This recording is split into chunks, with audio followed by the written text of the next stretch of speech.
ଶିକ୍ଷା କ୍ଷେତ୍ରରେ ଜାଲିଆତି ରୋକିବା ଏକକ ପରିଚୟ ବ୍ୟବସ୍ଥା। ଏକକ ପରିଚୟ ବ୍ୟବସ୍ଥା କ'ଣ? ନା ଯେମିତି ବର୍ତ୍ତମାନ ଆଧାର କାର୍ଡ଼, ଓଡ଼ିଶାର ଯଦି ଆଧାର କାର୍ଡ଼ ନେଇକି ଜଣେ ଯିବ ବ୍ୟକ୍ତି ଭାରତର ଯେକୌଣସିଟି ଦେଖେଇ ରହିପାରିବ ପରିଚୟ ବା ପ୍ରମାଣପତ୍ର ଭାବରେ, ସେମିତି ଶିକ୍ଷା କ୍ଷେତ୍ରରେ ଶିକ୍ଷକ, ଛାତ୍ରଛାତ୍ରୀ, ଶିକ୍ଷାନୁଷ୍ଠାନଙ୍କର ଏକକ ପରିଚୟ ପତ୍ର ହେବ।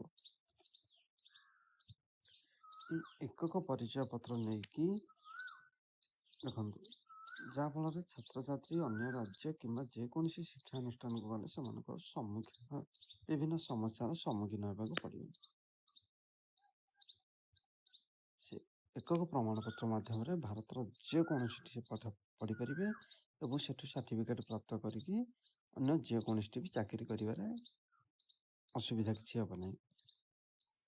ଏଥିରେ ଛାତ୍ରଛାତ୍ରୀ, ଶିକ୍ଷକ ଏବଂ ଶିକ୍ଷାନୁଷ୍ଠାନ ମଧ୍ୟ ପଞ୍ଜୀକରଣ କରିବେ, ଯେଉଁ ଏକକ ପଞ୍ଜୀକରଣ। ଏହାଦ୍ୱାରା କ'ଣ ହେବ ନା ନକଲି ସାର୍ଟିଫିକେଟ୍ ଧରାପଡ଼ିବ ଏବଂ କାରବାର ବନ୍ଦ ହେବ ଏବଂ ନକଲି ପ୍ରମାଣପତ୍ର କାରବାର ବି ବନ୍ଦ ହୋଇଯିବ ଏବଂ ନକଲି ଅଧ୍ୟାପକ ଧରାପଡ଼ିବେ।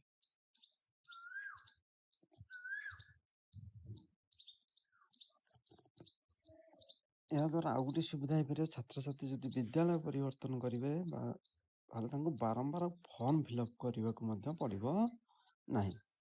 ତାଙ୍କ ତଥ୍ୟ ଡିଜିଟାଲ ମାଧ୍ୟମରେ ରହିବ ଏବଂ ସେ ଯେଉଁ ସ୍ଥାନରେ ଯାଇକି ପାଠ ପଢ଼ିବେ ସେଠାକୁ ବା ସେ ବିଦ୍ୟାଳୟ, ସେ ଅନୁଷ୍ଠାନ ଆରାମରେ ଛାତ୍ରଛାତ୍ରୀଙ୍କ ତଥ୍ୟ ପାଇପାରିବ।